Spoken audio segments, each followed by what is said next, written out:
We acknowledge the traditional owners of the land on which this podcast was recorded, the Wurundjeri Woiwurrung and Boonwurrung peoples of the Kulin Nation, and pay our respects to their elders, past, present, and future.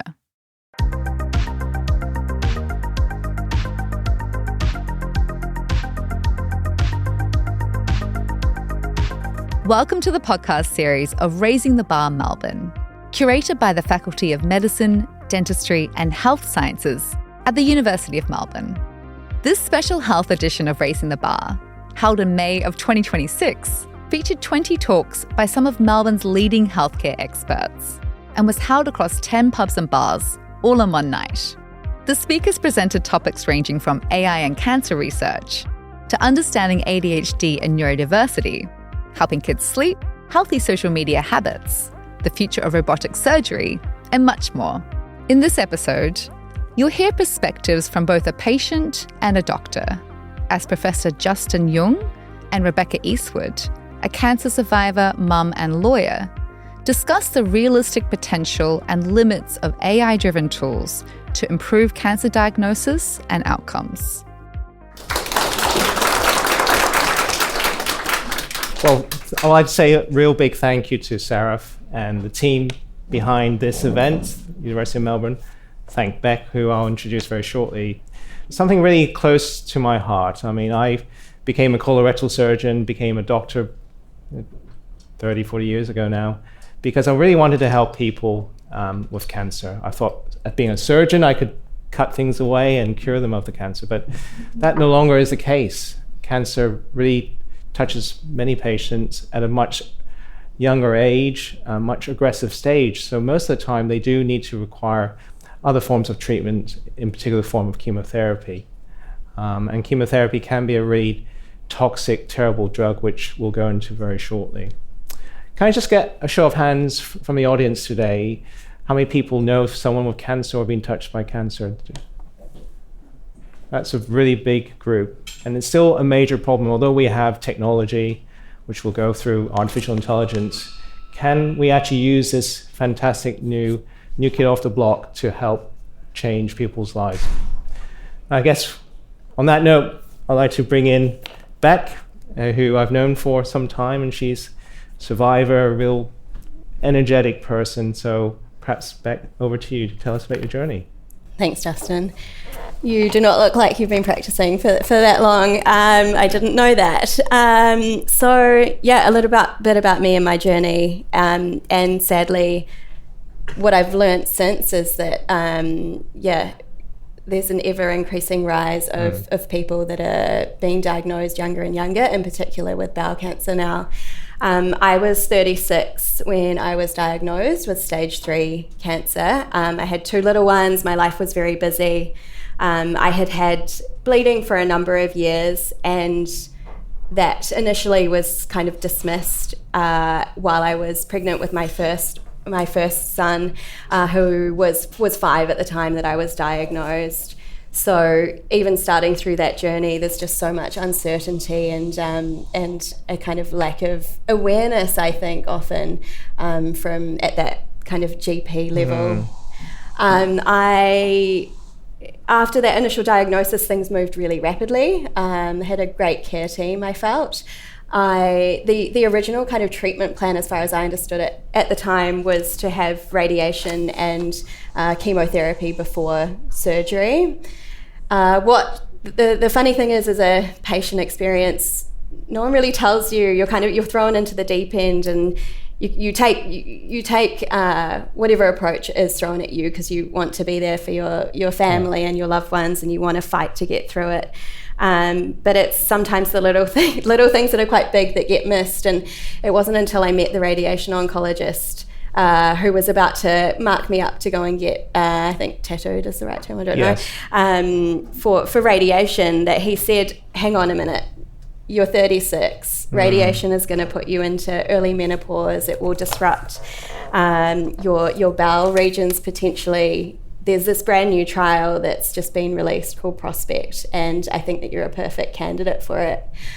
Which would mean that I could just go down the chemotherapy and surgery route and avoid that radiation. And it kind of wasn't until that point that I had even thought that I was going to go into early menopause through this. You think of all these things, you're going to lose your hair, you're going to, you can do all of that, but then to have something additional such as that thrown onto you is just is so overwhelming.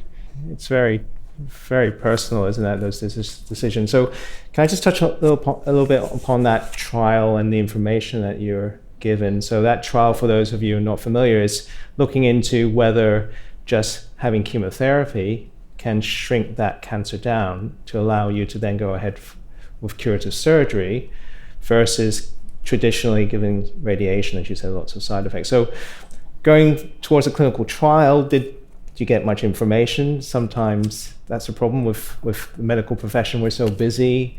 We don't really have time to give you options. We don't explain to you what the options are. What was your experience? Yeah, there was a paper that had already been published, so the prospect trial had been completed, which was important for me in assessing. I read through that paper in quite a lot of detail, and the radiation oncologist was actually excellent. He was a professor as well, really excellent at explaining all of that to me. I had some other advice from a person who was a respected colorectal surgeon too, who was kind of erring against going towards the prospect trial, which I think is really interesting, because I then was faced with weighing up potential quality of life further down the track implications and going down this potentially more risky route with kind of a few people with very different opinions. Why do you think that happens? It's a great question. So maybe I'll answer you and then bring in the AI part, perhaps. So I guess as clinicians, we're so used to doing things the way that we've been told or we learned.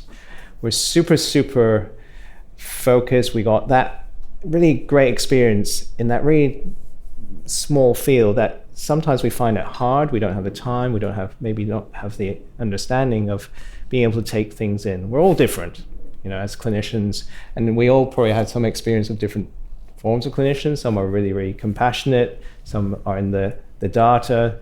Some just kind of just so busy you just have to get things done. And clinical trials on my side, it's ever so, you spend so much time getting someone on a clinical trial. There's consenting, there's just so many aspects. So sometimes it sounds terrible, it's not worth it.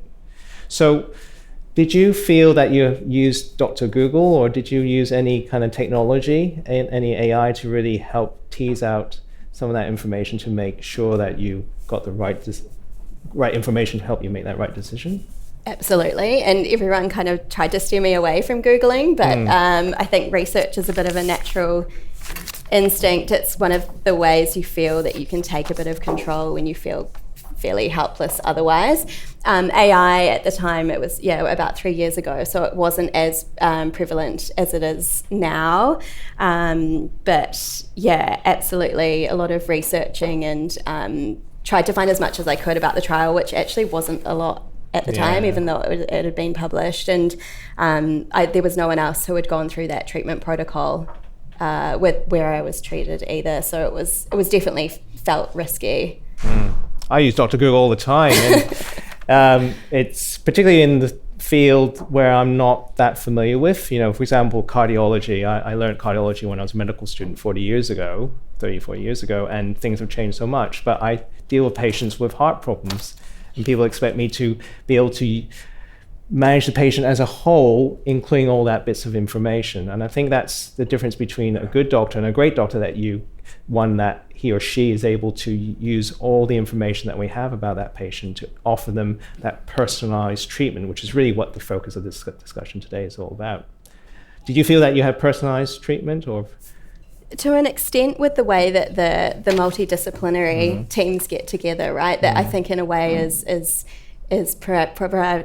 providing that level of care, but then it risks so much with that too as well, doesn't it? It does.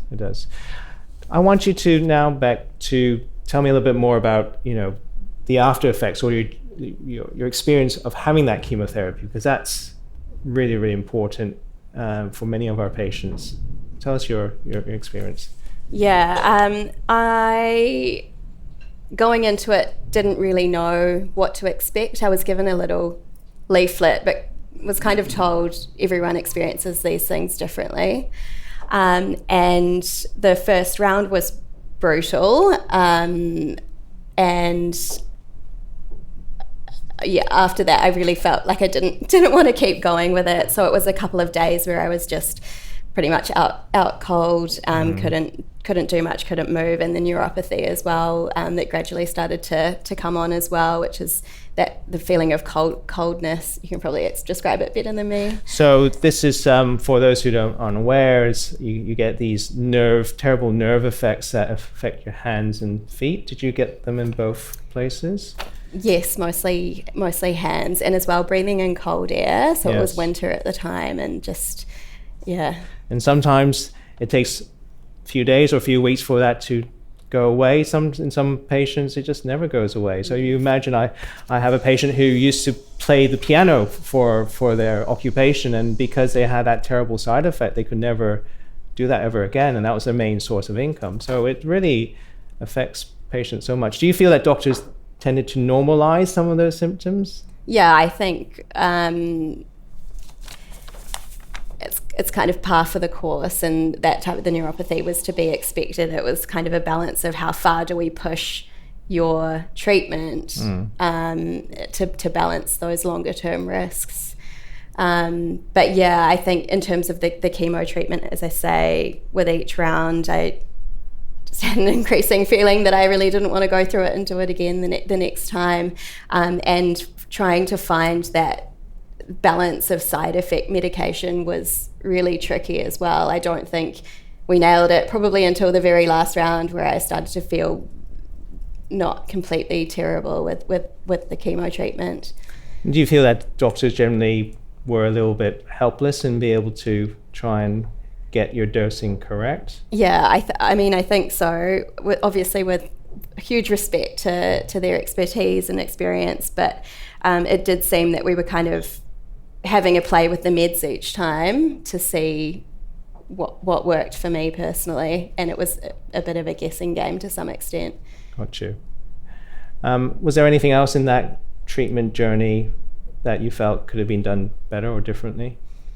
I think on the whole, just that lack of information, and sometimes the information that I did get, for instance, from dietitians, didn't feel like the right path for me necessarily. Okay. I had someone recommend that I go and eat McDonald's, which when you've got colorectal cancer, and all the research that I had done pointed to, strengthening your microbiome and doing all those good things for your immune system, didn't quite feel like the right direction. So I definitely think there's just a lack of information. Can I just tease on that a little bit more, drill down on that more? So they told you to eat McDonald's. Do you understand why they told you to eat McDonald's? I understood the rationale is that you're better to get your calories up and get your body ready to fight the chemo, but at the same time, knowing what I think I know about that type of inflammatory food seemed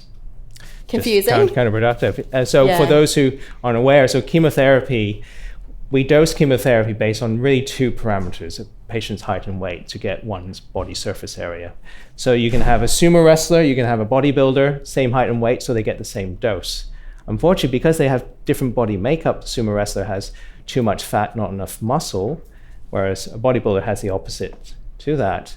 The bodybuilder will be able to metabolize and get rid of those toxic side effects of the chemotherapy a lot more efficiently, whereas the sumo wrestler, that toxic material just sits in their body and therefore gives patient their side effects. We talk about gender equality.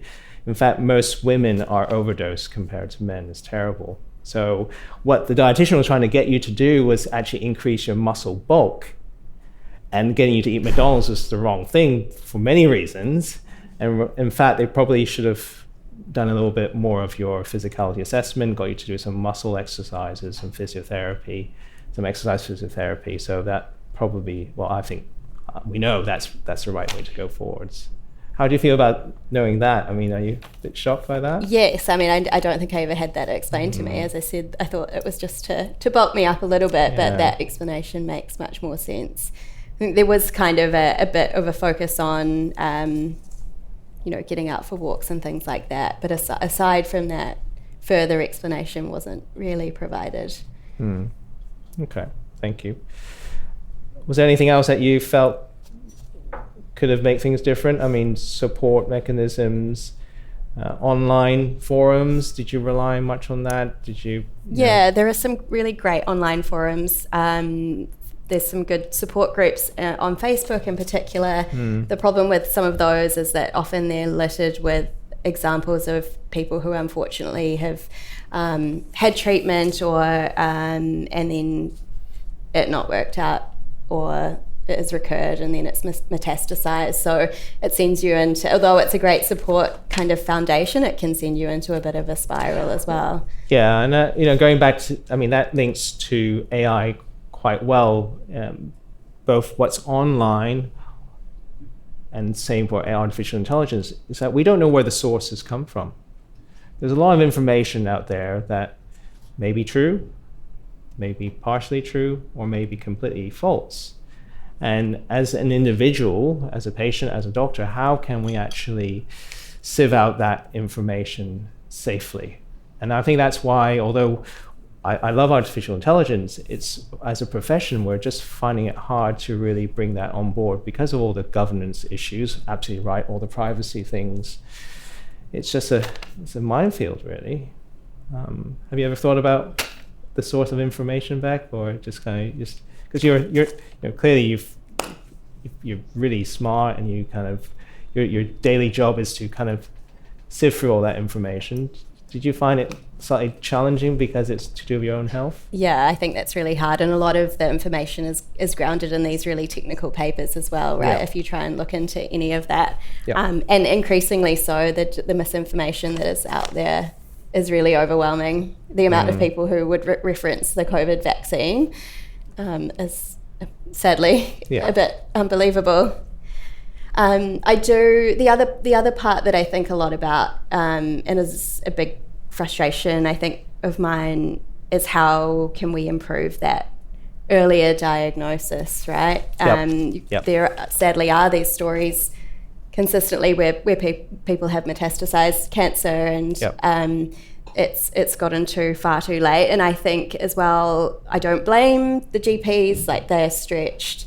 It's a systemic issue that we need to fix. And what I've seen in the tech side in particular there, where it's kind of starting in terms of AI, are things like AI note takers. Scribing, yep. Yeah. So there's a start there, but I do wonder if there's more we could do around that pattern recognition that AI might be able to bring in, because the GPs naturally are kind of limited to their scope of view, right? I think you're absolutely spot on. I think the wonderful thing about artificial intelligence is that pattern recognition, whether it's computer vision, whether whether it's language models.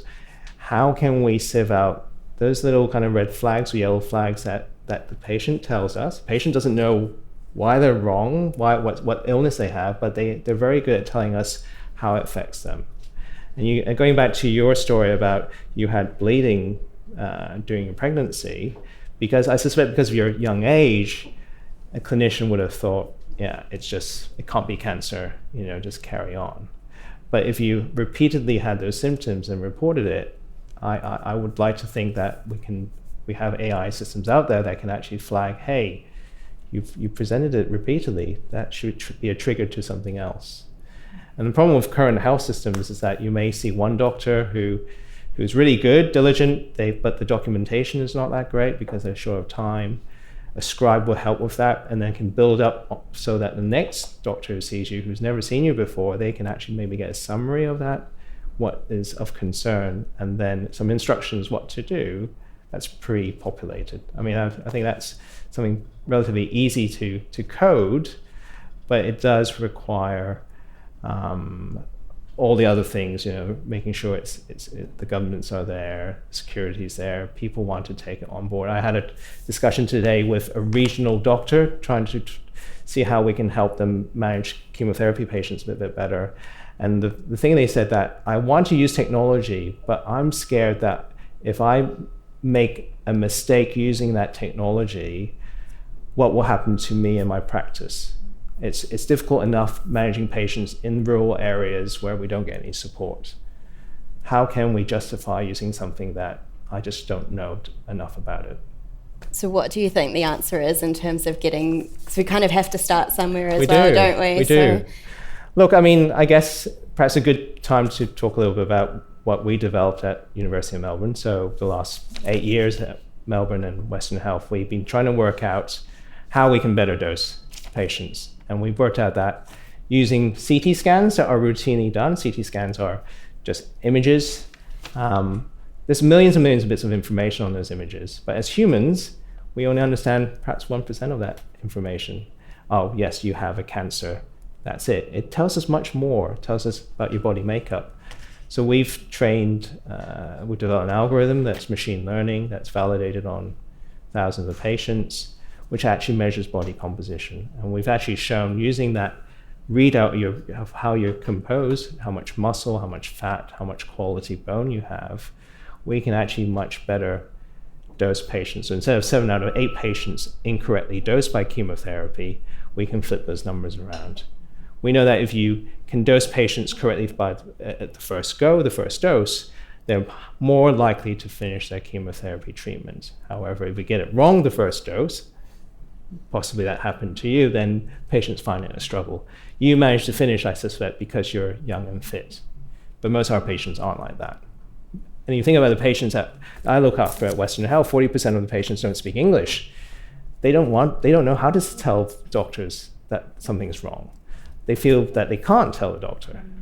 How do we deal with that? So there's lots of inequality across Melbourne itself. Forget about the regional areas. So that's I think we're here to try and give as much information for my colleagues so that they can make a better decision.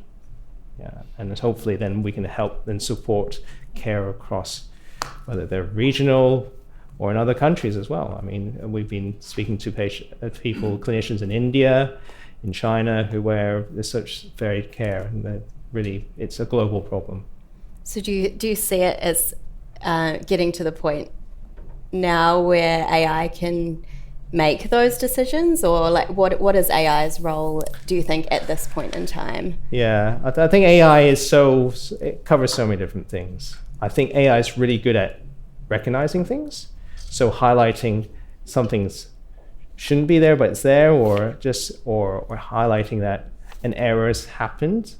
I think that's very important, because at the moment you're relying on people, doctors who work 30 hours, consecutively. If you're tired, you're going to make mistakes. A computer is very unlikely to make a mistake. And so I think it's that collaboration. It's no different to how come we got a wonderful event tonight. It's through the back end, people making sure things happen. It's the same thing. I think AI is there to support, not yet replace. That would be my thoughts. Any thoughts on that, Beck? I hope there's always room for some human judgment and guidance too. I don't think I would have trusted a purely kind of AI generated decision. Okay. We've covered a lot of things. We covered about some missed opportunities as well. But Beck, perhaps I guess the biggest question we can ask is, maybe you can ask that question, is, I'll let you ask the question. I mean, do you think there's so much through that entire journey? Do you think that we will get to the point that AI will help us to beat cancer, or I guess will it just make it a bit less brutal, and is that enough? Yeah, I do think we're at the cusp of something really exciting. I really do. I was in a meeting earlier this week amongst several clinicians at my hospital, trying to work out ways how we can rapidly bring in artificial intelligence into normal practice. A lot of it was that AI scribing. If you can reduce a doctor's time to write, a summary, they can see an extra patient, for example, and you can make sure that people can read that bit of information. My handwriting is terrible. How can anyone read my writing? I don't know.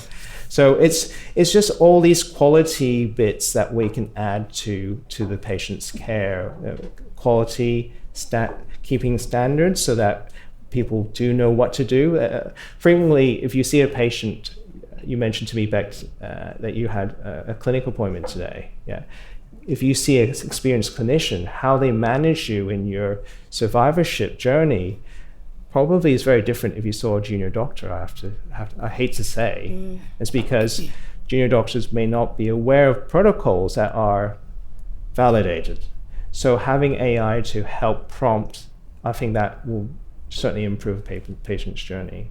I would suspect as well, just thinking about my appointment this morning, the number of screens that the clinician had to click through to look into all the different results and then piece that puzzle together. If we could use AI to surface those things easily. Exactly. It's here. I mean, we do have the ability to integrate all those bits of information into one dashboard. The reason why we have legacy systems that we have to open 10 to be able to get bits of information is because they don't communicate with each other. It's crazy, isn't it? And I think part of it is just the funding that's provided for hospitals. IT is so badly funded in the hospitals that's why we don't have up-to-date information. It's possible.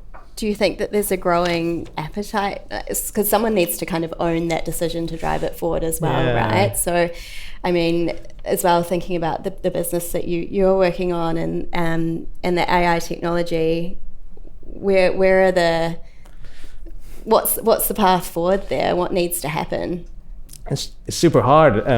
The users that really want to use the technology, sees the value in the technology, the patients, clinicians, they're sold. They want to use it because there isn't a downside, but they don't pay for that technology.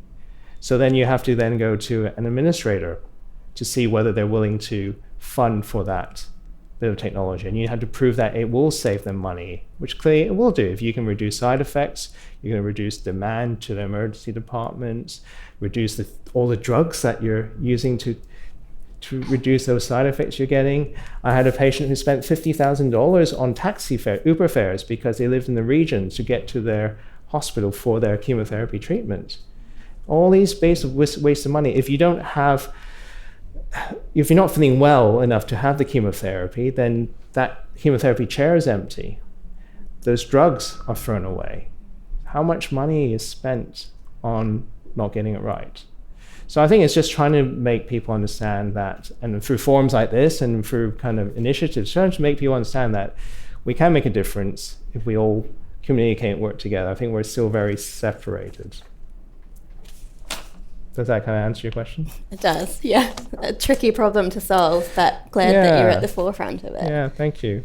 And my hope is that AI will bring the clinician back to the patient, make the patient really the center of care. I think how medicine has been going is that we've been quite separated about what the patient wants because of time commitments. I'm on my computer on my 10 different applications to looking at what the results are, not really listening to what you have to say, not listening to your side effects, not listening to your economic issues. You know, I think I feel bad that medicine has become that way, because I didn't become a doctor just to be disconnected from the patient. Is that how you felt? I hope that you didn't get any of that experience, but did you feel sometimes that was the case? Definitely at points, and you can tell that the teams are so stretched. I was seen through the public system, which I'm very, very grateful for and feel very lucky through my journey. But I could definitely see that impact. Thank you. We've talked a lot today, haven't we? Was there anything that I missed back that you wanted to voice as part of your journey? It's fantastic that you're here sharing this. It's really precious. No, thank you. I don't think so. I mean, I do hope that we will get to the point where we can use AI to beat cancer, and whether that's through understanding why we are seeing this big rise in early onset cancers, and helping to get that early prevention in the first place. And then unfortunately, if it does get to that point where you're treated, to make sure that treatment is personalised and the most effective that it can be, because it's a brutal experience to have to go through that I don't wish on anyone. No. So thank you for all of the work that you're doing and leading this space as well. And thank you for all your help. It's been really, really lucky for you to share your experience today. Thank you. A very interesting and fascinating conversation. Perhaps a quick round of applause. There's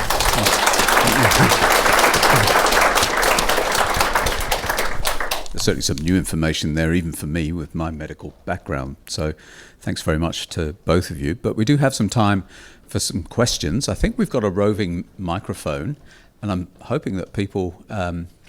there's the microphone, but where's the first question person? Thank you very much. My name's Newton Lee. I'm from the class of 1970, so it did a while ago. In medical school, I'm talking about. Thank you very much for telling us about your journey. Just before I ask the question, making a comment about AI in cancer medicine. You were enrolled in a clinical trial, was that right? I didn't quite clear. You were turned away from radiotherapy and upward. Was the trial randomized to either to have pre-surgery chemotherapy or pre-surgery radiotherapy, or was radiotherapy added to conventional chemotherapy I wasn't quite clear. What was the trial? Yeah, so the trial was called Prospect, and it had already been completed by the time I was diagnosed. And so, at the time, the treatment protocol was radiotherapy as well as capox chemotherapy.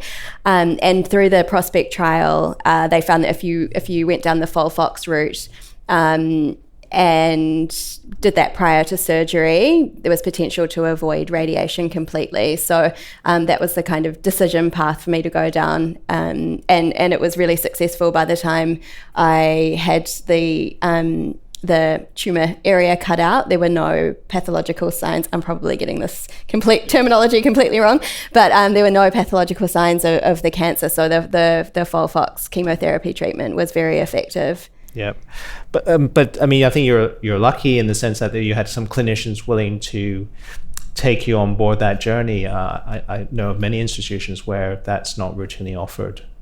Yeah, absolutely. And the radiation oncologist, I think, was a professor, and so across the literature and the recent studies as well. So just right place, right time to some extent, because I think it had been published in July, and the findings have been published in July, and I was diagnosed in August, so it was incredible. In addition to imaging, we have circulating tumor DNA to help us in guiding what to do with colorectal cancer and plus others too. So everything is getting advanced. Coming back to AI, AI to me has to do with data collection and analysis. And at the end of the day, but you can data, of course, data. We need lots of data, clinical trial data, but the personal data of every patient with the cancer that you're talking about, if they were available for AI analysis, that would be great. But it's not, of course. No clinician is going to have put everything up on the web now. But it's the clinician in front of you who has all this information. At the end of the day, I mean, we think about AI, we get away from experience, and there's something called the arc of medicine. We don't talk about arc of medicine now because of course, there are guidelines about what to do when you have colorectal cancer, breast cancer. It's very standardized pathway now. At the end of the day, the doctor caring for you with all the information has to make a decision about what to do. AI simply is a tool. So AI can help us, but it's not our master. The clinician in front of you, the caring doctor in front of you, is the one who's going to make the best choice for you. So could I just convert that into a question for you, Rebecca, because it's sort of an important one. As someone with lived experience of cancer, is your preference that the decisions that are made are based on the art of medicine, or is your preference that the decisions are made on the backing of data and an algorithm that's been trained on the data? Oh, that's tricky. I think, to your point, it should be a blend of both. I think that the data, as long as it's quality data and has statistical relevance and has been appropriately studied, I think is a really powerful tool, and that's increasingly what we're finding. But that should never, as you say, take away from that guidance of the clinician as well, because you equally have trained for a very long time, and their mistakes can be made, and we need human guidance through it. At the moment, in particular, I think we're definitely not there. Yeah. Thanks. Name is Leo. I'm from the business school, not the medical school.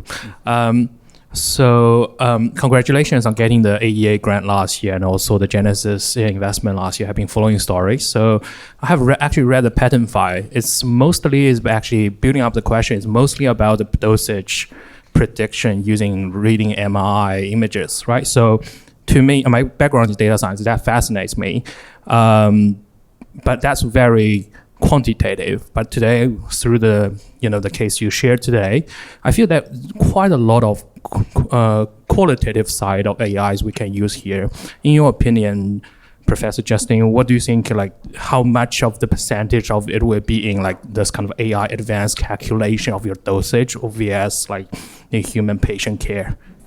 That's a great question. I would like to think that we're moving over the next few years of that precision, calculation, and it's not just what's on the images or what's in the blood test, but also you do need that 360 feedback about what's going on with the patient. So some of it's going to be that self-reported, patient-reported outcome measures, maybe through an app. We want to. There's all these little subtleties that we need to kind of include, which goes back to the data. If you have really good data, validated data, you understand the data, then you'll be able to offer that really exact dosing. We're not there yet at all. I mean, but we have to start somewhere, don't we? Hi, my name's Shobana. Thank you so much for the presentation. I was wondering if you could speak to how AI can help us find out why we have such an escalating rate of colorectal cancer in young people, as opposed to the curative side. Why is this happening? Great question. I was reading a paper just yesterday, and we're talking about pesticides. There's microbiome, there's pesticides, there's things that clearly, we were just talking about it before the session, and it's to do with the GI tract. So obviously we're exposing our colon to some pathogens, some chemicals that will cause changes in the lining to cause colorectal cancer. That's clearly what's happening. I think you're absolutely right. I think that's where AI is going to be really helpful, because you can put in, when we have the population data sets, we have lots of information about what they've been exposed to, then that's when we can perhaps work out a cause. It's hard to do that now.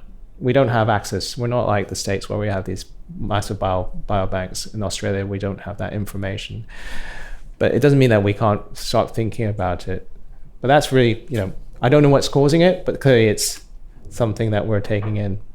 But how would AI help us find it? So AI will basically be able to analyze all the, all of your demographics, or your what you've been exposed to, looking at your genomics. You need to throw everything in it for you to recognize a pattern, and then the pattern will then give you some idea of what that's causing it. It's a big task. It's not something that we're going to solve tomorrow.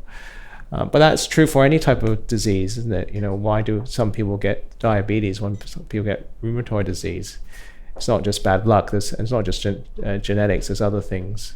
So I can see AI as being able to help us speed through discoveries, drug development, testing of. So instead of testing on humans, we have digital twins that we can test, treatments for. There's so much we can use to speed up vaccinations, all the things that speed up so quickly now.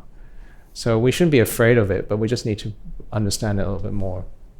Hi there, my name's Andy. Thanks so much for your patient journey. I hope you're doing better.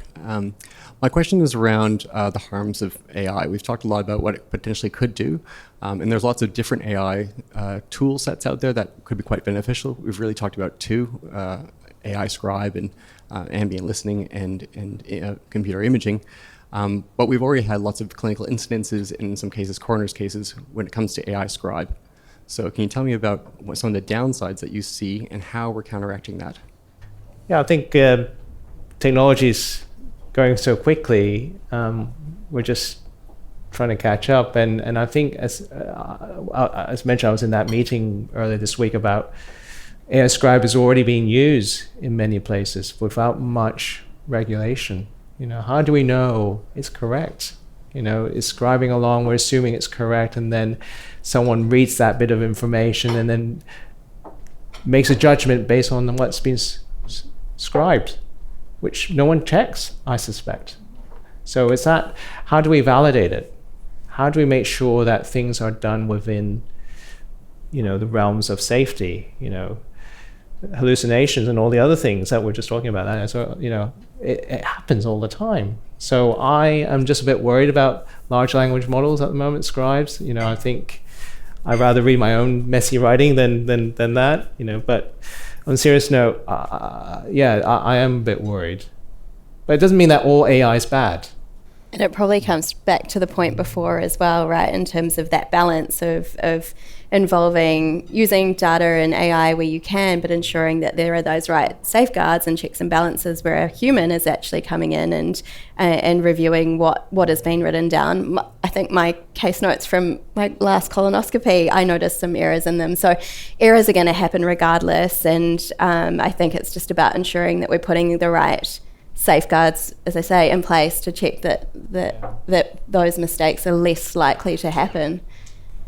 Yeah, but who's going to be checking? I mean, the question of who's checking, I don't know. It's a great point. We do need people or things to check, but I don't know how we're going to implement that. It kind of needs to come into the design of some of these tools as well, right? We need to be responsible in the way that we are designing and rolling out AI from the first place. Hi. Melissa, one of the clinical trial pharmacists at Royal Children's Hospital. So my question is with regards for Professor Justin Yeung with regards to AI. Can you comment on the fact that Australia has a lack of legislation that protects people and their privacy and prescribers? In European Union, they've implemented some laws regarding AI and its usage, because once you put the data in, you can't get it back out. Do you have any thoughts on the lack of Australian legislation? I have a lot of thoughts. I'm not sure whether I can voice everything out tonight. But no, I think we are lacking behind. We are so advanced in so many different things, and yet why do we not have those safety checks in place? And it's a fault on the policymakers. It's us that we don't kind of shout enough out. I don't know. We have fantastic medicine and allied health and nursing in this country, and yet there are so many things that we're not doing right. You made a great point. It's very close to my heart. So I haven't answered your question, but I feel the pain. Hi, my name is Yeung. I'm a psychiatrist, and I'm also a member of the medical education committee for the junior psychiatrist. And we start to think about AI's impact on the medical field. Fortunately, as a psychiatrist, I don't think the AI will replace us in the next 5-10 years. But I think probably AI to us is a kind of tool. With a tool, you can do different things. You can check the medication side effect. You can help the diagnosis. You can work with the MDT. They can provide psychotherapy, general psychotherapy, and general support for the client. So I have two questions to the two presenters. One is the professional. Is in your field, the AI can do different things like etiology research, diagnosis, differential diagnosis, imaging, helping about the management plans, and also working on the prognosis, MDT involvement. From your understanding, which areas AI can help us more and help us quicker? This is a question for the professionals. And for the lived experience consumer, my question is, as I mentioned, AI in your case, in Justin's case, can do a lot of things, but which area you think AI can help you most? Perhaps I can start off. For me, it's just keeping up to date, making sure that what I do is standardized, making sure that I follow protocol. My AI brain is not as good as it used to be. And so I think AI can help me with those those things. It's easily checked that it's correct. A good example, when I do a colonoscopy, we take out these abnormal polyps, which is abnormal swellings, and then we get the pathology results back. And in the olden days, we would just guess when your next colonoscopy treatment should be. And now we have a protocol saying, okay, if you have X or Y result, then you should have a colonoscopy 2 or 3 or 4 years down the track. But understanding those pathologies and matching it with guidelines is ever so complicated, because these pathologies are reported by clinicians. Although there are standard definitions for what we see, it's still a report that is highly variable. So I can see that something like AI can help me make sure that I'm doing the right management plan for these patients, but also saves me time rather than me trying to work out, maybe spend 3 or 4 minutes to actually look online and type in the details. If it's all automated, integrated, then it all comes out and spits out in front of you. So that, for me, I think that will help me a lot. My hope, it comes to your point earlier, that we can use AI to eventually figure out what is causing the increasing rise in cancers and stop that earlier, whether that's through food disruption or, I've got 2 small children, I don't want them to go through this. So I'm doing everything in my power to not expose them to toxins, and as much as I'm aware of what I can do, which is very tricky still at the same time, I think that feels still like a while away that would become the reality. And so I guess in the interim, what would be incredible is a lot more patient support in terms of information that can be given, that can be a bit more personalised and tailored as you go on your journey, rather than leaving it up to yourself to kind of research and figure out what's relevant to you personally.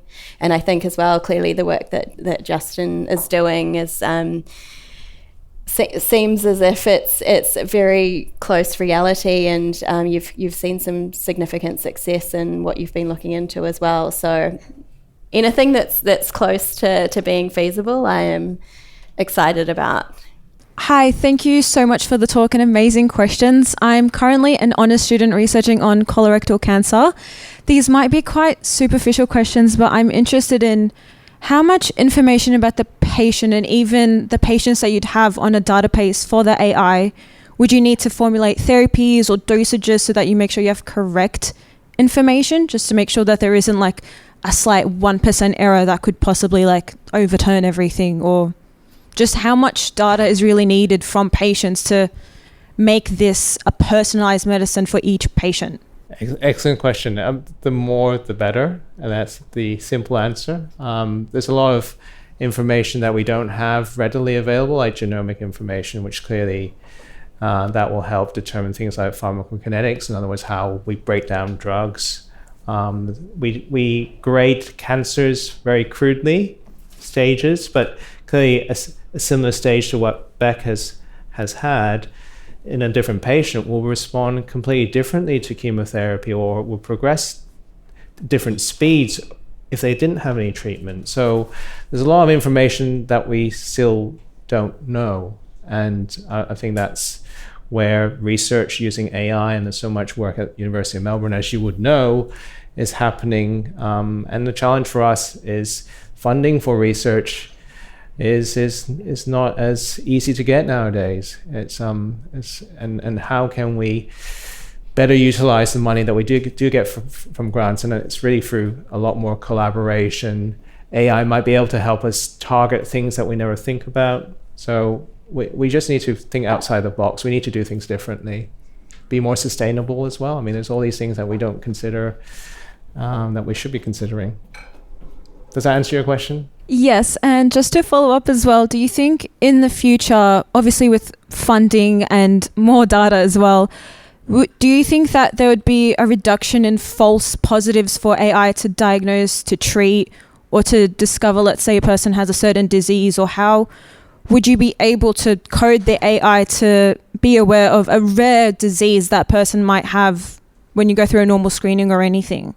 Great question. I guess again, the more information going through, you would like to think it'll be more accurate. But again, disease is so varied, and I'm just talking, all I know is about colorectal cancer, and that still puzzles me to the current day. And when you add other factors in, like human factors, the way that we behave, the way that we kind of expose ourselves to other things, it is challenging.